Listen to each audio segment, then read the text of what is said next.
C'est vrai que nous, en fait, comme on s'adresse à beaucoup de publics qui n'ont pas ou peu fait d'études, qui ont eu des difficultés ou des blocages, notamment avec le système scolaire et académique plus classique, cet aspect convivial, il permet vraiment aux candidats de sortir de cette impression de classe, de quelque chose de scolaire et d'un peu froid, parfois qu'on peut avoir dans certaines classes virtuelles sur d'autres outils. Et donc, ça leur permet d'être beaucoup plus engagés et de lutter contre l'abandon et de parler à tout type de profil, justement. L'aspect comme dans la vie réelle, c'est particulièrement intéressant au niveau du coup, de la prise en main, de la facilité de prise en main, puisque comme je le disais plus tôt, on a beaucoup de publics qui ne sont pas habitués au numérique. Et finalement, on s'est rendu compte que c'était presque plus facile pour eux à prendre en main qu'un outil de visio classique, puisque le fait de se déplacer avec les bulles, par exemple, c'est beaucoup plus proche du présentiel, et du coup, les apprenants se sentent beaucoup moins perdus, c'est beaucoup plus visuel. Donc ça permet de parler, pareil, à des publics plus éloignés du numérique.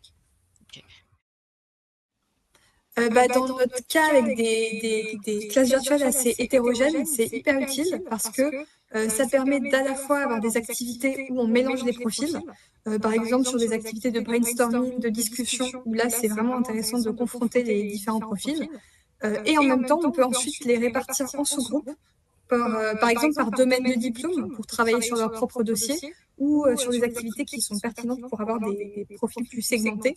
Donc en fait, là, l'outil, ça permet vraiment de passer plus facilement de l'un à l'autre et d'adapter en fait aux différents profils les activités.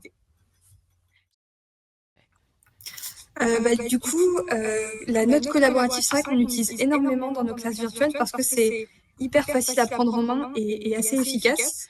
Par exemple, on va demander aux candidats de réfléchir à quelle est la posture à adopter lors de leur passage à l'oral devant le jury. Donc, ce qu'on fait, c'est on prépare en avance la note, comme l'a montré, comme tout à l'heure, en écrivant directement la consigne dessus. Et pendant la classe virtuelle, les candidats peuvent écrire leurs idées, voir celles des autres, etc. Et l'aspect principal, c'est que ça demande quasiment aucun temps d'explication, contrairement à d'autres outils collaboratifs qui sont très bien, mais qui nécessitent plus de temps de prise en main. Donc c'est vrai que pour nos publics qui sont moins à l'aise avec l'informatique, c'est hyper important de réfléchir à des activités qui nécessitent très peu de temps de prise en main, en fait. Quelque chose qu'on est en train de mettre en place dans toutes nos différentes salles. En fait, ce qui est intéressant, c'est que comme nous, on a plusieurs formateurs par salle, ils animent plusieurs thématiques à des fréquences très importantes, puisqu'on a des classes virtuelles presque tous les jours.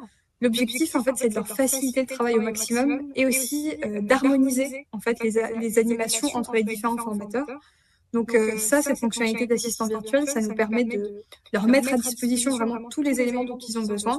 L'idée, c'est qu'ils aient juste à avancer en fait dans ce déroulé, dans cet assistant virtuel, sans avoir à modifier eux-mêmes des paramétrages, ce genre de choses qui peut être un peu plus complexe et demander plus de temps. Donc ça nous permet de tout faire nous en amont pour qu'ils aient le moins de choses possibles à faire, qu'ils puissent juste arriver dans la salle et animer la formation.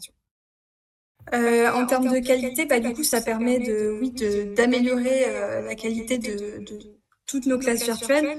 D'ailleurs, grâce à toutes ces fonctionnalités, on s'est mis à faire plus d'interactivité en fait pour nos apprenants, pour pouvoir leur donner une meilleure expérience, pour pouvoir que ça leur soit davantage utile et qu'ils puissent être plus dans du collaboratif, de l'interactif, plus avancer sur leur dossier, que ça leur serve vraiment pour leur démarche. Donc c'est tous ces outils-là, en fait, ça nous a poussé en fait à améliorer un peu nous-mêmes au niveau pédagogique nos déroulés pédagogiques et les activités qu'on propose en fait.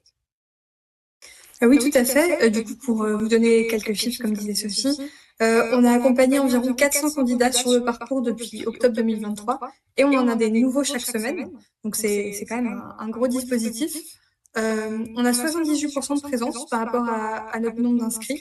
Ce qui est plutôt pas mal pour nous dans un contexte où nos classes virtuelles sont pensées comme étant un peu en libre service, où les candidats peuvent s'inscrire sur les créneaux qu'ils souhaitent. Et on a recueilli pour l'instant 97% de taux de satisfaction sur ces classes virtuelles, donc de candidats qui sont soit satisfaits ou très satisfaits.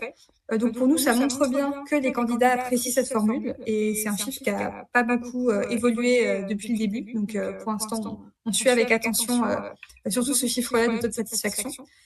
Et du côté des formateurs, 80% trouvent que l'utilisation de Global favorise l'engagement des participants et 90% pensent que l'outil favorise le travail en sous-groupe. Donc pour nous, c'est hyper important, comme je le disais tout à l'heure, que nos formateurs soient aussi satisfaits des outils qu'on propose et des formules. Donc pour nous, globalement, tout ça, ça montre que ça fonctionne plutôt bien.